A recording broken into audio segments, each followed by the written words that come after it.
Hello everyone, welcome to aspirant exam study. मैं विजय ठाकुर अपने channel पर आप सभी का स्वागत करता हूं। आज की हमारी क्लास यूपी डीएलएड का प्रथम सत्र जो कि शुरू हो चुका है 2023 का, और उसमें कौन सी किताबें लें या ना लें, और सब्जेक्ट कौन कौन से होंगे, टीचिंग फाइल क्या होती है, टीचिंग कैसे होगी, पासिंग मार्क्स उसके क्या रहेंगे, और लेसन प्लान और टीचिंग फाइल, इन सब चीज़ों को लेके जो भी नए छात्र आए हैं उन पे काफ़ी क्वेश्चंस हैं उनके दिमाग में, तो उन्हीं सब चीज़ों पे बात होगी। अगर चैनल पे प्लीज़ न्यू है तो सब्सक्राइब कर लीजिएगा, काफ़ी हेल्प होगी आगे इससे आपको।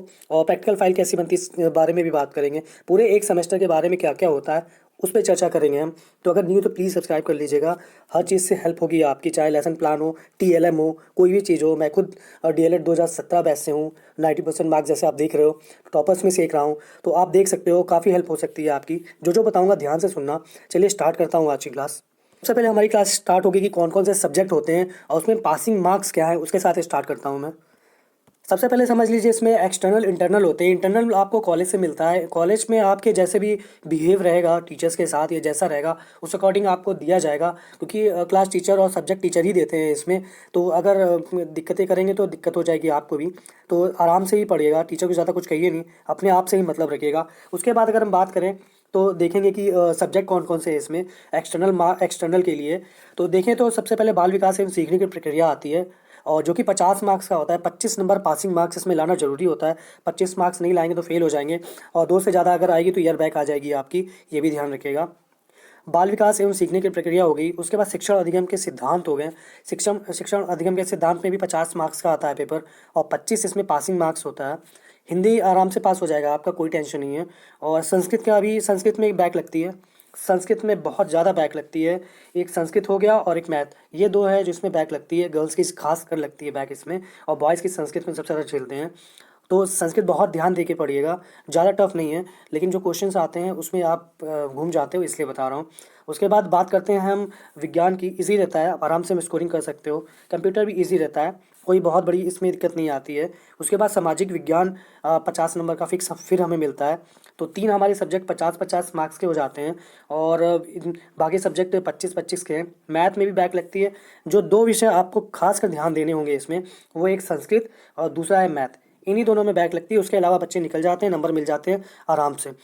12 नंबर, जो 25 नंबर का पेपर होता है उसमें 12 पासिंग मार्क्स होता है। 12 ले आओगे तो आपके लिए सफिशिएंट है पास, उससे कम होगा तो फेल हो जाओगे आप। पासिंग मार्क्स के आपको बहुत चांसेस मिलते हैं। सबसे पहले मैं बता देता हूँ 12 नंबर के लिए कि 25 नंबर में क्या होता है। देखिए, 25 नंबर वाला जो पेपर होता है उसमें 5 नंबर के ऑप्शनल मिल जाते हैं आपको। उसके बाद 6-7 क्वेश्चन आपके लगभग, मान लीजिए 15 तक आपको एक एक नंबर के क्वेश्चन मिलेंगे, और 1 से 15 तक, और उसमें आराम से आप पासिंग मार्क्स ला सकते हो। उसके बाद आपको 5 क्वेश्चन 2-2 नंबर के मिल जाते हैं। देखिए, बहुत ज़्यादा लिखने से नहीं होता है, काम की बातें लिखने से होता है इसमें। आप चाहे पूरी कहानी लिख दीजिए, आपको 1.5 नंबर मिलेगा। चाहे 3-3 पेज लिख डालो, चाहे, और या फिर आप 1 पेज भी अच्छे से लिखोगे। बहुत ही ज़्यादा इसमें वर्ड लिमिटेड होते हैं, 30 वर्ड या 100 वर्ड होता है। तो कुछ देख लीजिएगा, अभी बता दूंगा मैं आपको क्लियर करके बाद में। फिलहाल ये समझिए कि जो भी है एग्जैक्ट लिखिए, फालतू मत लिखिए। काम की बातें लिखेंगे तभी होगी, और कहानी लिखेंगे तो नंबर कटेंगे, 100% कटते हैं इसमें। उसके बाद एक एक दिन में आपके 2 या 3 एग्जाम होंगे। पैटर्न समझ लीजिए कि 3 दिन में एग्जाम खत्म हो जाता है। एक दिन में 2 एग्जाम होगा, फिर कहिए एक दूसरे दिन 3 एग्जाम हो जाए, और फिर तीसरे दिन 3 एग्जाम हो जाए। तो इस तरह देखे 3 दिन में एग्जाम खत्म कर देते हैं ये। एक एक दिन एग्जाम नहीं होता है इसमें, बीएड की तरह। उसके बाद हम जानते हैं कि थ्योरी, जैसे मैंने बताया आपको कि एग्जाम 25 और 50 पासिंग मार्क्स होते हैं, सॉरी 12 और 25, 25 और 50 वाले मार्क्स में। उसके बाद हमारी ट्रेनिंग होती है, टीचर ट्रेनिंग हमारी 100 नंबर की होती है। ये बहुत ज़्यादा जुड़ता उड़ता तो नहीं है वैसे, लेकिन फिर भी इसकी अहमियत बहुत है टीचिंग के, क्योंकि इसमें 100 मार्क्स लेके लाना ज़रूरी होता है। इसमें भी दूसरे स्कूल जाते हो आप टीचिंग के लिए, और टीचिंग के बाद आप वहाँ पे क्या बिहेवियर रहता है, टीचर्स जो भी कहते हैं पढ़ाने के लिए कैसा रहता है आपका, उसके अकॉर्डिंग आपको मार्क्स मिलते हैं। वहाँ भी आपको एक फ़ाइल होती है जिसमें 10 कॉलम होते हैं। 10 कॉलम टीचिंग की बता रहा हूँ मैं, जब टीचिंग जाते हो तब आप 10 होते हैं, 1 से 10 तक। वहाँ पे कई कई चीज़ें होती हैं आपके बारे में लिखी होती है कि आपने लेसन प्लान बनाया, आपने बच्चों को टीचिंग कराई, आपने केस स्टडी की। ये सारे पॉइंट में 10-10 होते हैं नंबर, और वही प्रिंसिपल टीचर के हाथ में होते हैं वो। तो अगर आपने कुछ भी नहीं करते हो तो भी आपके 90 के ऊपर मिलेंगे ही मिलेंगे, और जो बहुत कुछ सब कुछ करते हैं उसको 99 तक मिलते हैं या 100 मिलते हैं। तो बहुत ज़्यादा फर्क नहीं पड़ता है इसमें। तो टीचिंग से रिलैक्स रहिए। ये है कि टीचिंग आपका किसी स्कूल में लगा है, ये महत्वपूर्ण है, क्योंकि डेली जाना होता है, और नॉर्मल टीचर्स जैसे पढ़ाते हैं वैसे ही आपको पढ़ाना होगा। और आप जैसे सोच रहे हो कि नहीं हम पहले चल जाता था, अब नहीं चलता है कि हम सिर्फ नाम लिखवा लें और जाए ना, तो नहीं होगा ये चीज़ें। और उसका भी केसेस बताऊँगा मैं कि नाम लिखवा के आप आगे क्या करोगे। उसके बाद अगर हम आगे देखें तो हमारा ट्रेनिंग हो जाती है। ट्रेनिंग में फिर वहाँ पे एक फ़ाइल भी बनवाई जाती है, वो फ़ाइल भी आपको टीचिंग फ़ाइल होती है। चलिए मैं दिखा देता हूँ उसका एक दृश्य आपको। देख सकते हैं ये टीचिंग की फाइल है प्रथम सेमेस्टर की। इस तरह की कुछ फाइल आपको बनानी पड़ेगी। और ये तो मैंने सिस्टर की हेल्प ले ली थी इसमें, ये ड्राइंग बनाने के लिए और बाकी लिखने के लिए। बाकी अंदर का मैटर मेरा ही है। जब आपका स्टार्ट होगा तब मैं सारी फ़ोटो दे दूँगा आपको। और तैयार उस क्योंकि अभी देने कोई फ़ायदा नहीं है, अभी आपका डिलीट हो जाएगा या फिर क्या हो जाएगा, क्योंकि अभी 6 महीने के सेमेस्टर में तीसरे चौथे महीने जाओगे आप, और उसके बाद 1 महीने बाद जस्ट एग्ज़ाम शुरू हो जाते हैं। तो आपका प्रथम सेमेस्टर की इंटर्नशिप फाइल है, इसको यही कहा जाता है इंटर्नशिप फाइल। और जैसे देख सकते हो ये मेरा था ये, और प्रथम सेमेस्टर का। तो जिस 17 जैसे मैंने कहा 17 से 19 मेरा बैच था। तो चलिए देखते हैं आगे। फिर उसी के अंदर आपको विद्यालय प्रोफाइल मिल जाता है। विद्यालय प्रोफाइल में आपको पूरी चीज़ें इसमें बतानी होती है, कितने कक्ष हैं, कितने टीएलएम वहाँ लगे हैं, कितने टॉयलेट हैं, टीचरें कौन कौन सी हैं, और केस स्टडी कोई ऐसा बालक वहाँ ढूंढना होगा आपको जिसकी समस्या हो, मतलब थोड़ा सा मेंटल टाइप में हो, पढ़ता नहीं हो, या फिर कोई भी समस्या जैसे आपने तारे ज़मीं पे देखा था उस टाइप का एक बालक आपको देखना होगा, और उस पर केस स्टडी करनी होगी, और आपने उसके लिए क्या किया है वो भी बताना होता है। और इसमें देख लीजिए अपने ये मेरा है, और मैं काफ़ी इसमें रहता था इन्वॉल्वमेंट। टीचिंग मुझे सबसे अच्छी लगती थी। सबसे आखिर तक के सबसे बेहतरीन टीचर मुझे टीचिंग पे ही मिले थे, सबसे अच्छे टीचर। इतने हिटलर स्कूल था वो कि लोग नाम से भी डर जाते हैं उसके कि वहाँ टीचिंग नहीं करेंगे हम। मैं वहीं गया था, और यकीन मानिए बहुत अच्छे टीचर थे। बाहर से जितने लगते हैं सख्त सख्त कुछ नहीं था, सब पूरा फीमेल टीचिंग थी वहाँ पे, सब मैरिड, और बहुत अच्छे सबका स्वभाव था। तो उन्होंने समझ लीजिए एक बच्चों की तरह हमको रखा था कि कोई चीज़ की हम लोग को कमी ना हो, इस तरह था। तो टीचिंग में यही कह रहा हूँ, टीचिंग में स्कूल जो मिल जाए आपको वही बेस्ट होता है पढ़ाने के लिए। फिलहाल मैं यहाँ पे बहुत अच्छा लगा था मुझे। देख लीजिए मैं इन्वॉल्वमेंट रहता है सब में, खाना देना ये करना बच्चों लोगों को, और बहुत अच्छा लगता है इस टाइम पे। ये मेरा थर्ड सेमेस्टर का स्कोर कार्ड है, देख लीजिए। इसी तरह का होता है, कुछ आपकी चीज़ें जुड़ी रहेंगी। इंटरनल एक्सटर्नल का होता है, ये देखिए एक्सटर्नल इंटरनल। उसके बाद ये मेन होता है, इधर ये दिए जाते हैं कॉलेज से, ये आप लाते हो वहाँ पे। तो इसमें आप जितने स्कोरिंग कर पाओ आराम से आते हैं। किसी में आपके इसमें ज़्यादा हो जाएंगे, किसी में कम दिखेंगे। ऐसा नहीं है कि सब में आपके दिखेंगे 50 में से 49 आते हैं लोगों के, ऐसी बात नहीं है। लेकिन फिर भी आप ज़्यादा मेहनत करोगे तो उतने ही मार्क्स आएंगे आपके। चलिए दूसरा देखते हैं। कि स्कूल के प्रोफाइल मैंने छोटी छोटी पिक्स ले ली थी ताकि अपने फाइल में लगाऊं तो थोड़ा सा अच्छा लगे वो। तो इस तरह की पिक मैंने डाल दी थी उसमें कि ये स्कूल होते हैं, इस तरह का दृश्य है इंटर करने के लिए। क्योंकि एक चीज़ मैं अभी ये भी बता दूं कि वहाँ पे आपको बहुत से टेक्निकल स्टूडेंट भी मिलेंगे, मैं भी था। सबका उद्देश्य ये नहीं रहता है कि हमें टीचिंग करनी क्या रहती है, लेकिन उसमें ये देखिए सभी जानते हैं कि प्राथमिक शिक्षक में जो जाते हैं उनका मेन उद्देश्य एक आराम और वहाँ की सैलरी है। वो सैलरी देख के जाते हैं, जो रियलिटी वही बता रहा हूँ। पढ़ाने के लिए भी बहुत लोग जाते हैं, वो कुछ लोगों का टारगेट ही होता है कि नहीं हमें शिक्षक बनना है, और कुछ लोग अननेचुरल तरीके से चले जाते हैं वहाँ पे। तो उसी तरह बता रहा हूँ मैं। जब से टेक्निकल स्टूडेंट तैयार हैं उन्हें हर मोड़ पे पूछा जाएगा कि आप यहाँ क्यों आए हो, क्योंकि हम काफ़ी चीज़ मुझसे भी पूछी गई थी। तो मैं कहा था मेरा इंटरेस्ट है टीचिंग में, मैं इसलिए आया हूँ। और इसकी दो चीज़ें कही थी मैंने कहा पहली इसकी सैलरी, क्योंकि मैं टेक्निकल में बाहर भी करूँगा तो 10-15 हज़ार रुपये मिलते हैं, और मज़दूरों की तरह लगवाते हैं। और तो मैं चाहता हूँ कि एक स्टेबल लाइफ रहे, और मेरा टीचिंग मुझे पढ़ाना अच्छा भी लगता है, इसलिए आया हूँ। देखिए इससे क्लियर रहिए, ज़्यादा सही है। कहानी बना के बताएंगे, कोई इंप्रेस नहीं होता उससे, डायरेक्ट बोलिए। टीचिंग फाइल में मैंने बता दिया आपको कि क्या क्या होता है और क्या क्या चीज़ें होती हैं इसमें। उसके बाद लेसन प्लान में भी बहुत इजी सा होता है। जब आप टीचिंग के लिए जाओगे उसके पहले स्कूल में आपको बताया जाएगा कि लेसन प्लान कैसे बनाया जाता है, और प्रैक्टिस भी कराई जाती है आपको। तो उसके लिए डर हटा दीजिए कि क्या होता है क्या नहीं। प्रैक्टिकल फाइल में आपको प्रैक्टिकल के जस्ट पहले अभी आपको कुछ उसमें लिखना रहता है लेसन प्लान और वगैरह से रिलेटेड, और बहुत ज़्यादा चीज़ें नहीं है। 10 मुश्किल से 10 लेसन प्लान आपको उसमें लिखने रहेंगे। आपकी समझदारी ये है कि लेसन प्लान जो डोरी वाली फाइल आती है जो हम लोग साइंस के लिए यूज़ करते थे, आप उसमें लिखना, और उससे ही कोशिश करो कि जब आप चेक हो जाए आपका प्रैक्टिकल फाइल आपकी जब चेक हो जाएगी सेमेस्टर के एंड में, तो कोशिश करना वो प्रैक्टिकल फाइल किसी तरह वहाँ से ले लो। क्योंकि बहुत लोग क्या करते हैं, मैंने तो नहीं किया था, लेकिन ज़्यादातर 70-60% लोग क्या करते हैं, प्रैक्टिकल फाइल को दोबारा वही प्रैक्टिकल फाइल की यूज़ करते हैं। क्योंकि सेमेस्टर का उसमें लेसन प्लान होता है 10-12, आप वही लेके उसमें से बार बार वही चीज़ें रिपीट करते जाते हैं। क्योंकि प्रैक्टिकल में कोई देखता नहीं है प्रैक्टिकल फाइल इतना आराम से, वो सिर्फ आपसे टीचिंग करवाते हैं ब्लैक बोर्ड पे, और उसी पे आपको नंबर दिए जाते हैं। और आप जो वहाँ पे टीएलएम बनाओगे या प्रोजेक्ट कुछ बनाओगे उसके नंबर मिलते हैं। मैंने तो भारी भरकम प्रोजेक्ट बनाता था जिससे टीचर्स के क्वेश्चन ही आसान नहीं होते थे कि क्या पूछें इसमें से। आराम से वाटर हार्वेस्टिंग सिस्टम बना देता था मैं। उसके बाद लैंड जो भी होते टेक्निकल टर्म्स वो डाल देता था, तो वो टीचर जो आते थे बनता ही नहीं था क्वेश्चन कि क्या पूछें, फिर भी वो टीचिंग करवाते थे, फिर उससे पूछते थे, उससे नंबर मिलते थे।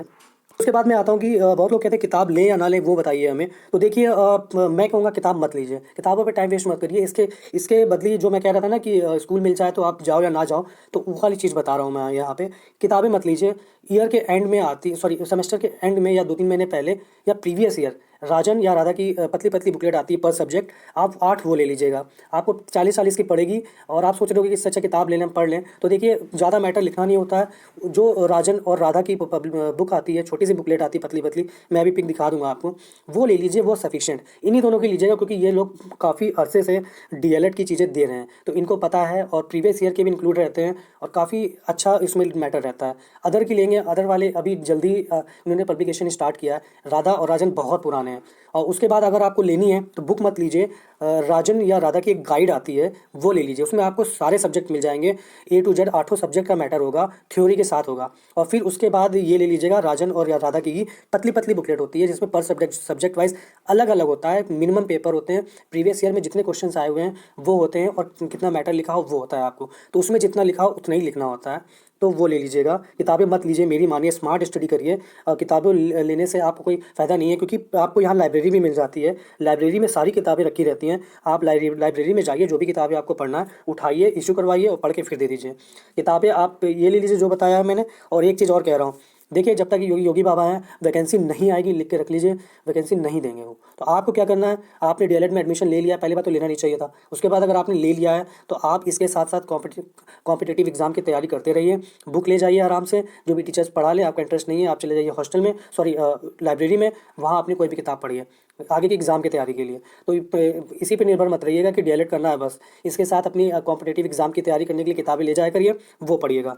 और वैसे भी इसमें डेली जाना ही पड़ेगा लगभग आपको, क्योंकि 75% अटेंडेंस अनिवार्य होता है। अदरवाइज़ कॉलेज को आप एक और मौका दोगे पैसे कमाने का। जरा भी अटेंडेंस शॉर्ट होगी वो सीधे पैसा लेंगे। ऐसी बात नहीं है कि वो आपको नंबर काटेंगे, वो सीधे पैसा लेंगे। हर चीज़ के पैसे चलते हैं डीएलएड में, डीएलएड में हर चीज़ के पैसे चलते हैं, बस आपको बात करना आना चाहिए।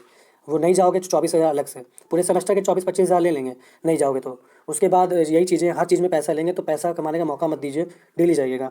उसके बाद चलिए थोड़ी सी अलग बात करते हैं। चलिए आप किताबें देख लीजिए, अलग से बता रहा हूँ मैं थोड़ा। ये तो किताबें जिनको लेना है, नहीं किताबों से मैं समझ में आता है, तो ये किताबें हैं, आप ले सकते हो, उसमें कोई दिक्कत नहीं है। ये किताबें हैं, ये सारी किताबें आपको मिल जाएंगी और इस तरह का स्क्रीनशॉट ले लीजिएगा आप, या फिर ऑनलाइन भी मंगा सकते हैं। ऑनलाइन भी मिल जाएगी सारी किताबें, एक अच्छे रेट पे मिल जाती है।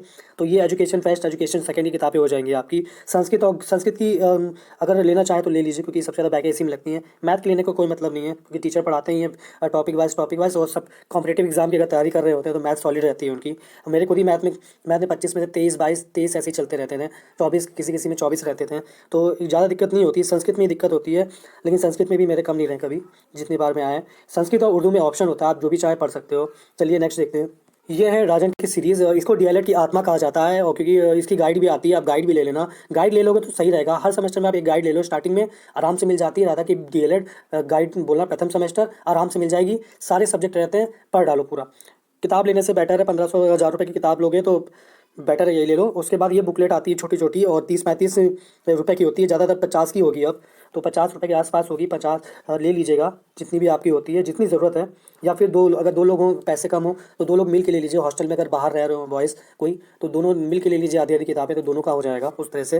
फिलहाल ये ले लीजिएगा, ये ज़्यादा इंपॉर्टेंट है, किताब से ज़्यादा इंपॉर्टेंट होता है ये, इसीलिए इन सबको डीएलएड की आत्मा कहा जाता है, क्योंकि इसी से ही फंस जाता है पूरा। जैसे देख सकते हैं आप, हर सब्जेक्ट की अलग है, शिक्षण अधिगम का सिद्धांत, विज्ञान, गणित, उसके प्रक्रिया हो गया, उसके सामाजिक अध्ययन हो गया, इस टाइप की अलग अलग आती किताब। और जितना इसमें मैटर वो रट डालिए, बस हो जाता है पास, आप आराम से हो जाओगे। और वही मैं कह रहा हूँ कि स्मार्ट स्टडी करिए, टाइम कम रहता है, आपको सिर्फ इस पर निर्भर नहीं रहना है, आपको कॉम्पिटिटिव एग्जाम की भी तैयारी करते रहना है।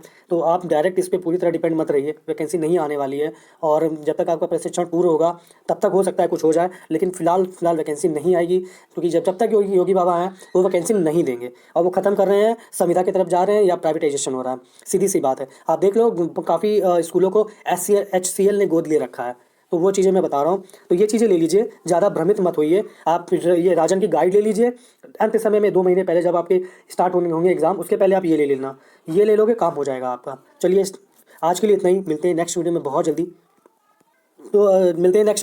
आज के लिए इतना ही। पहली क्लास थी जैसी भी हेल्प होगी करूँगा मैं आपकी, ज्वाइन कर लीजिएगा।